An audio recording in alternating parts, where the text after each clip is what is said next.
Hi, I'm Naomi. I'm Katie. And welcome to LatisTV Gaming News, bringing you all the game news straight from South Korea. Our first story today is about Netmarble. After opening their first official store on April 6th, Netmarble has announced that it has had an insane amount of footfall. Over the last month, the store attracted over 60,000 visitors, with 10,000 of those coming in the first weekend alone. The store opened on the first floor of the Lotte L-Cube Mall in Hongdae and is the first official character store for Netmarble. The company has also stated that around 20% of their customers have been foreigners. Thanks to the explosive response from consumers, Netmarble plans to expand their retail presence with new product launches and purchase bonuses in the near future. What's a week without a PUBG update? Tencent has just released a new official emulator for the PUBG mobile port that finally allows users to play with a mouse and a keyboard. At the moment, PUBG Mobile uses touch controls with movement handled on the left and weapons fired on the right. This emulator lets players be a little more stealth and precise with their movements and aiming. The official description claims it is Tencent's best ever emulator for PUBG Mobile. Flexible and precise control with a mouse and keyboard combo. Perfect for all of those who aren't so keen on touch controls and have a presumed aversion to downloading the PC version. It has been anything but smooth sailing for the creature-riding mobile MMORPG Icarus M. Developed by Wemade Entertainment, Netmarble acquired the publishing rights in January 2017, but the game kind of fell into that development grey space, never to be heard of again. Until recently, where Netmarble held a conference call with both domestic and international analysts and investors.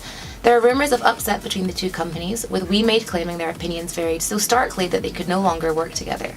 Netmarble confirmed Wemade's statement in the conference call, but went on to say that the game was made with their experience and know-how of RPGs, and they would take the appropriate steps, whatever those may entail, going forward. The game was initially supposed to be released in January of this year, but obviously that didn't quite work out. Netmarble has now said that fans can expect Icarus M in July, and that pre-registration and marketing will begin this month. NC has just announced the Leave Your Legacy costume design contest for its popular MMORPG AION.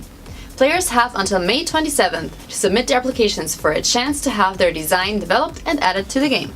Parameters for the competition have been set pretty widely, from a game whose costumes range from regal period princess to ribbed onesie. There's no real restriction on what you can and can't draw inspiration from. The only stipulation is that the design includes a hair accessory and front and back costume for both male and female characters. Of course, the winner will also have their costume in-game, but the 5 runners-up will also receive a prize of 50 Luna. The judging will be done by the AION team, and winners will be announced on June 4th. Make it work! South Korean developers Bluehole Studio have announced that they are planning on giving some pretty hefty bonuses to the developers of, you guessed it, its record-breaking flagship FPS, PUBG. Bluehole has said that they would pay out up to 5 billion won per employee to say thanks for working on the title that has made them bank. The game has sold over 40 million copies on Steam, so yeah, a little bit of a bonus is probably deserved. It stated that the company plans to shell out tens of billions of won to the team working on the project, with the 20 employees that have been there since day one getting the biggest shares of the prize pool. The Hallyu Wave is no longer comprised of impeccably groomed girls and boys singing their hearts out in aesthetically pleasing pastel tones. Esports has proven itself an unlikely challenger as the new face of Korean pop culture, and the city government of Seoul is looking to cash in. They revealed last week that they will start trial runs of their new eSports tour program to target foreign visitors and lure them into their Korean Wave experience tours. From May to December, 50 lucky foreign tourists per month will be invited to tour the Splex Center, the largest esports facility in Korea, and the Esports Hall of Fame. They will also be able to watch pros play PUBG tournaments because, of course, PUBG. Tourists can apply on the Visit Seoul official website, so if you're planning to visit the capital soon, be sure to save some time between visiting Myeongdong and the DMZ for a different kind of tourist attraction. Korean developers Nexon had a rough spring, receiving a record high 1 billion won fine from the Fair Trade Council, but luckily that proved to be chump change compared to the profits they racked in the first quarter. Nexon more than doubled its profits, with revenues rising by 20% to over $800 million. Though they've had their eye on the international market in their recent acquisition of the North American mobile developers Pixelberry Studios, Nexon remained the strongest in its Korean market, with a 31% increase on their segment profit. Nexon CEO Owen Mahoney put down most of their Korean success to the ever-increasing popularity of the mobile gaming platform and the plenitude of titles that are being released for it. As for the future of the company, Mahoney went on to say, "Looking ahead, we have multiple titles launching in Korea, such as EA Sports FIFA Online 4, 10 mobile titles in Japan, including Overhit and Gigant Shock in 2018, and Durango, Wildlands, Darkness Rises, and MapleStory M for international services." The MMORPG Black Desert has been massively popular since its initial release in 2014 and subsequent mobile remake that launched in February.